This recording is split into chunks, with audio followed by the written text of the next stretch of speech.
Hello friends, welcome to சிங்கப்பெண்ணை channel. நம்ம இந்த வீடியோவில் என்ன பார்க்க போகிறோம்னா, வேஸ்ட்டாக தூக்கி எறிகிற எலுமிச்சை தோல் நம்மளுக்கு எப்படியெல்லாம் யூஸ் பண்ணலாம் அப்படின்னு சொல்லிட்டு தான் இந்த வீடியோவில் பார்க்க போகிறோம்.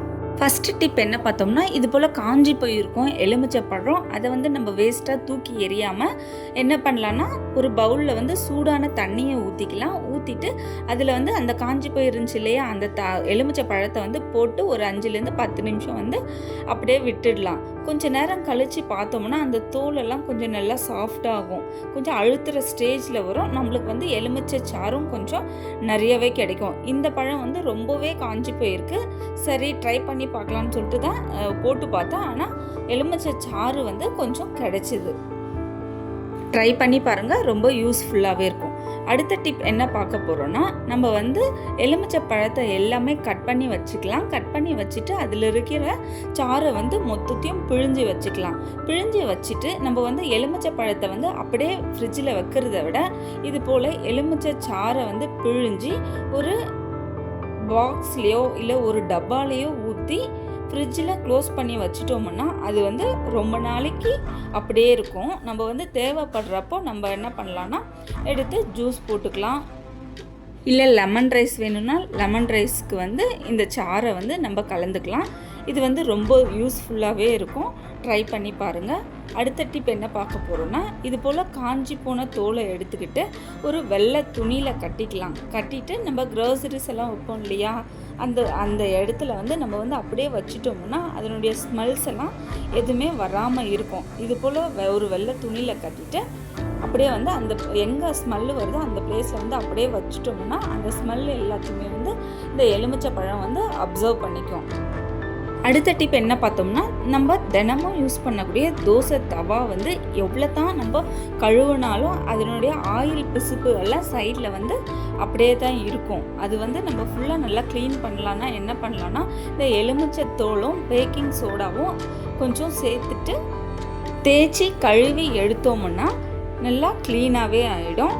காலையில் தான் லிக்விட் போட்டு கழுவி வச்சேன். ஆனாலுமே இந்த பேக்கிங் சோடாவும் எலுமிச்சை பழத்தோலையும் போட்டு க்ளீன் பண்ணால் நிறைய பிளாக் கலரில் வருது. வாரத்தில் ஒரு முறை இது போல் பண்ணி வச்சா யூஸ்ஃபுல்லாக இருக்கும். பிடிச்சிருந்தால் லைக் பண்ணுங்கள், சப்ஸ்கிரைப் பண்ணுங்கள், ஸ்கிப் பண்ணாமல் இந்த வீடியோவை பாருங்கள். அடுத்த டிப் என்ன பார்த்தோம்னா, பூஜை பாத்திரம் கழுவுறது தான்.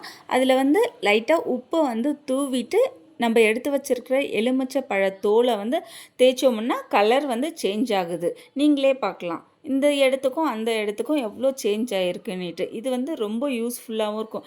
எந்த ஒரு பவுடரும் தேவையில்லை, எந்த ஒரு லிக்யூடும் தேவையில்லை. எலுமிச்சை பழமும் உப்பும் மட்டுமே இதுக்கு நல்ல ரிசல்ட்டை கொடுக்குது.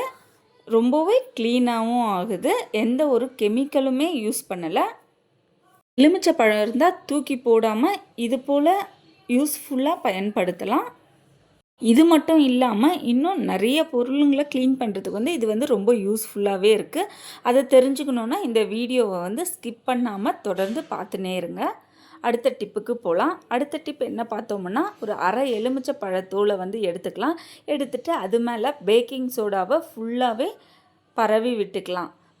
பேக்கிங் சோடாவை ஃபுல்லாக பரப்பி விட்டுட்டு ஒரு கிண்ணத்துலேயோ இல்லை ஒரு பவுல்லையோ இது போல் வச்சுட்டு நம்ம ஃப்ரிட்ஜில் வச்சிட்டோம்னா ஃப்ரிட்ஜிலேருந்து வர ஸ்மெல்லாம் வராது.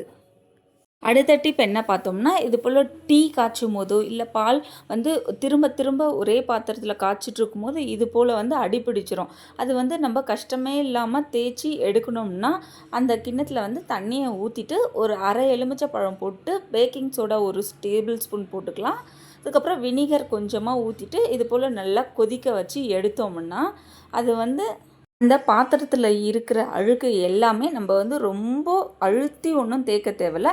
லைட்டாக சும்மா அப்படி ஸ்க்ரப் பண்ணி விட்டாவே போதும். அதனுடைய அழுக்கு ஃபுல்லாகவே ஈஸியாகவே க்ளீன் பண்ணிடலாம். மணிக்கணக்காக ஊற வைக்க வேண்டிய அவசியமும் இல்லை. அந்த பாத்திரத்தை ஈஸியாகவே நல்லா க்ளீன் பண்ணிடுது. அடுத்த டிப் என்ன பார்த்தோம்னா, ஒரு அரை எலுமிச்சை பழத்தை எடுத்துக்கலாம். எடுத்துக்கிட்டு அதுக்கு மேலே காஃபி தூளை நல்லா ஸ்க்ரப் பண்ணிக்கலாம். இது போல் பண்ணிவிட்டு நம்ம ஸ்கின்னில் தேய்ச்சோம்னா நம்ம ஸ்கின்னில் இருக்கிற பிளாக் மார்க்ஸு, அப்புறம் அந்த கருவளையம், அப்புறம் வேறு ஏதாச்சும் நம்ம ஃபேஸில் ப்ராப்ளம் இருந்தாலும் அது சீக்கிரமாகவே க்யூர் ஆகிடும். நல்ல ஒரு கலரை கொடுக்கும். இது போல் நம்ம வீக்லி ஒன்ஸ் ஆர் ட்ரைஸ் பண்ணோம்னா நல்ல ரிசல்ட்டை பார்க்கலாம். ரொம்பவே யூஸ்ஃபுல்லாகவும் இருக்கும். இந்த மாதிரி டிப்ஸ் எல்லாம் பிடிச்சிருந்தா கண்டிப்பாக என் சிங்கப்பெண்ணை சேனலை லைக் பண்ணிவிட்டு சப்ஸ்கிரைப் பண்ணிக்கோங்க. அடுத்த டிப் என்ன பார்த்தோம்னா, இது போல் கேரட் துருவும்போது வந்து சைடில் ஃபுல்லாகவே வந்து கொஞ்சம் கொஞ்சம் அங்கங்கே பிளாக்காக இருக்கும். நம்ம வந்து என்ன தான் வாஷ் பண்ணாலும் வந்து அது க்ளீனாகவே போகாது. அதுக்கு வந்து நம்ம வந்து இந்த எலுமிச்சை பழத்தை வந்து அது மேலே கேரட் சீவுற மாதிரி சீவிட்டு நல்லா வாஷ் பண்ணிட்டோம்னா நல்லா க்ளீனாகவே ஆகிடும். ட்ரை பண்ணி பாருங்கள். அடுத்த டிப்புக்கு போகலாம். ஒரு பாத்திரத்தில் வந்து தண்ணி ஊற்றி வச்சுக்கிட்டு அதில் வந்து நம்ம வேஸ்ட்டாக எடுத்து வச்சுருக்கிற எலுமிச்சை தோல் எல்லாமே அதில் போட்டுக்கலாம். போட்டு நல்லா கொஞ்சம் நேரம் ஒரு 5லேருந்து 10 நிமிஷம் வந்து நல்லா கொதிக்க விடலாம். அந்த தண்ணி வந்து எல்லோயிஷ் கலர் மாறுற வரைக்கும் கொஞ்சம் நேரம் கொதிக்க விட்டுடலாம். அதுக்கப்புறம் ஹீட்டான தண்ணியை வந்து ஒரு கிளாஸில் எடுத்துக்கிட்டு இந்த தண்ணியில் கொஞ்சமாக பேக்கிங் சோடா ஆட் பண்ணிக்கலாம். நிறைய வேண்டாம், ஒரு 1/2 டேபிள் ஸ்பூன் மட்டும் ஆட் பண்ணாவே போதும். பேக்கிங் சோடா ஆட் பண்ணிவிட்டு அதில் வந்து நம்ம டெய்லியும் யூஸ் பண்ணுற ப்ரஷ்ஷை வந்து 5லேருந்து 10 நிமிஷம் அதிலே ஊற வச்சு எடுத்தோம்னா நல்லா க்ளீனாக ஆகிடும் ப்ரஷ்ஷு. தினமும் வாஷ் தான் பண்ணுவோம், ஆனாலும் அது உள்ளே வந்து எல்லோயிஷ் கலரில் வந்து கண்டிப்பாக படிஞ்சிருக்கும் எல்லாரோட ப்ரஷ்லையுமே. அதனால் இது போல் க்ளீன் பண்ணி ஒரு வாரத்தில் ஒரு நாள் இது போல் க்ளீன் பண்ணி வச்சுக்கிட்டோம்னா ஹெல்த்துக்கு எந்த ப்ராப்ளமும் வராது.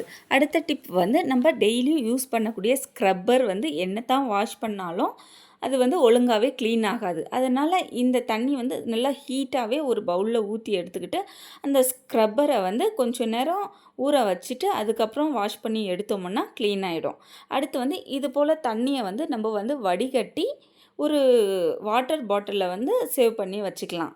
இந்த தண்ணி வந்து க்ளீனிங் பர்பஸ் லிக்யூடை வந்து அதில் வந்து ஊற்றிட்டு கூட நம்ம யூஸ் பண்ணிக்கலாம். இது வந்து ஃப்ரிட்ஜு க்ளீன் பண்ணுறதுக்கு யூஸ் பண்ணிக்கலாம், மிக்ஸி க்ளீன் பண்ணுறதுக்கு யூஸ் பண்ணிக்கலாம், நம்ம ரெகுலராக கிச்சன் க்ளீன் பண்ணுறதுக்கும் இந்த தண்ணியை வந்து யூஸ் பண்ணிக்கலாம். எந்த ஒரு வாசனையுமே இருக்காது. கிச்சனில் வரக்கூடிய பேட் ஸ்மெல் எல்லாத்தையுமே வந்து இது வந்து அப்சர்வ் பண்ணிக்கும். இந்த தண்ணியில் வந்து லைட்டாக பேக்கிங் சோடா வந்து ஆட் பண்ணிக்கலாம். ஆட் பண்ணிவிட்டு நம்ம ஸ்டோர் பண்ணி வச்சிட்டோம்னா ரொம்ப நாளைக்கு அப்படியே இருக்கும். அப்பப்போ நம்ம வந்து எடுத்து யூஸ் பண்ணிக்கலாம். கேஸ் ஸ்டவ்வுக்கு வந்து தினமும் கூட இந்த லிக்யூடை ஊற்றி க்ளீன் பண்ணி எடுத்தோம்னா நல்லா ஃப்ரெஷ்ஷாகவும் இருக்கும், நல்லா வாசனையாகவும் இருக்கும். நம்ம ஈஸியாகவும் க்ளீன் பண்ணி முடிச்சிடலாம். இது போல் ஸ்டோர் பண்ணி வச்சு பாருங்கள், யூஸ்ஃபுல்லாக இருக்கும். அடுத்த டிப் என்ன பார்த்தோம்னா, இது போல் லெமனை வந்து சின்ன சின்ன பீஸாக கட் பண்ணிக்கலாம். சின்ன சின்ன பீஸாக கட் பண்ணிவிட்டு ஒரு கிளாஸில் போட்டுக்கலாம். போட்டுட்டு அதில் வந்து ஒரு 1/2 டேபிள் ஸ்பூன் இல்லைனா எலுமிச்சை பழத்துக்கு ஏற்றா போல் ஒரு டேபிள் ஸ்பூன் சால்ட்டை சேர்த்துட்டு நல்லா மிக்ஸ் பண்ணிவிட்டு இதை வந்து வாரத்தில் ஒரு நாள் வந்து நம்ம பல்லில் வந்து தேய்ச்சோம்னா நம்ம பல்லில் இருக்கிற மஞ்சள் கலர் எல்லாமே எடுத்துட்டு நம்ம வாயில் இருக்கிற ஸ்மெல்லு எல்லாமே வந்து வராமல் இருக்கிறதுக்கு வந்து இது வந்து ரொம்பவே தடுக்கிறதுக்கு வந்து யூஸ்ஃபுல்லாக இருக்குது. இது போல் பண்ணி பாருங்கள், நல்லா வாய் வந்து ஃப்ரெஷ்ஷாகவும் இருக்குது. இந்த டிப்ஸ் எல்லாம் யூஸ்ஃபுல்லாக இருக்குதுன்னு நினச்சிங்கன்னா சிங்கப்பெண்ணை சேனலை சப்ஸ்கிரைப் பண்ணிவிட்டு பெல் ஐக்கானை ப்ரெஸ் பண்ணிக்கோங்க. தேங்க்யூ.